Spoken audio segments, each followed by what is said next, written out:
না, আমার কখনো মনে হয়নি। পাশাপাশি আরেকটা বিষয়, স্বাস্থ্যমন্ত্রী বলেছেন আপনি টাকা নিয়ে ঘুরেছেন পিছনে, এখন কত টাকায় আসলে এই শেষে ইয়েটা হলো? এটা এমন একটা কথা বললেন যে কথাটা আসলে মানে সরকারের জন্য বিব্রতকর, আমার জন্যও বিব্রতকর। জানান আপনি বিষয়টা? আমি কি বললাম, প্রশ্নটাই বিব্রতকর। কারণ আমি সরকারকে সম্মান করি, স্বাস্থ্যমন্ত্রীকে সম্মান করি। আল্লাহ মাফ করুক, এটা তো উনি কোনো পয়সা চান নাই আমাদের কাছে। কিন্তু তিনি যে বললেন বিব্রতকর হওয়া সত্ত্বেও সেটা আসলে তো তিনি কি বলতে পারেন বা আপনাদের কোনো প্রতিক্রিয়ার ব্যাপারে?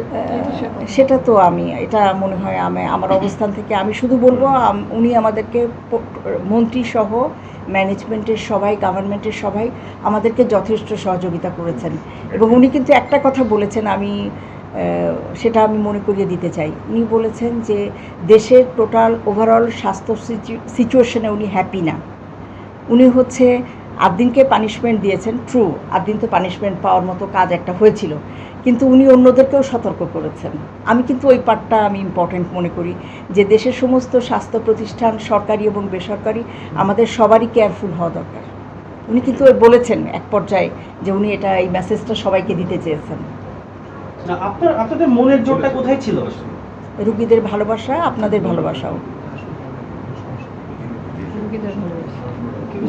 ঠিক আছে, শেষ করুন। ভাই শর্ত তিনটার ব্যাপারটা একটু জেনে নিই। ও হ্যাঁ, শর্ত তিনটার ব্যাপারে আইন মানার কথা বলা হয়েছে, নিয়োগের বিষয়টা এসেছে।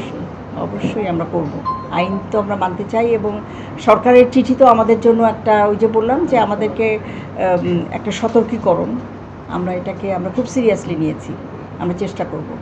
আপনারা যেখানে আপনাদের থেমে গিয়েছিল সেখান থেকেই শুরু করছেন নাকি আজকে নতুন করে শুরু করছেন? আজকে নতুন করে শুরু করছি। একটা দিন, একটা বেলা যদি কোনো হসপিটাল বন্ধ থাকে, এটাও একটা বড় জিনিস। কিন্তু সেখানে 47 দিন, 47 days উই আর ক্লোজড। সুতরাং এটা আমাদের জন্য একটা নতুন জীবনের মতো। আইসিইউ থেকে সমস্ত আমাদের সব কিছু আমরা একদম কালকে রাতেই আমরা এটাকে সব কিছু রেডি করেছি। এবং ইনশাল্লাহ আজকে আমরা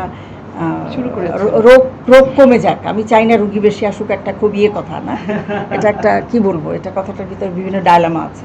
তো আমি দোয়া করি মানুষ সুস্থ জীবন যাপন করুক, হাসপাতালের জন্য আসতে না হয়, কিন্তু যারা আসবে তাদেরকে যেন আমরা সম্মান করতে পারি, সেবা দিতে পারি।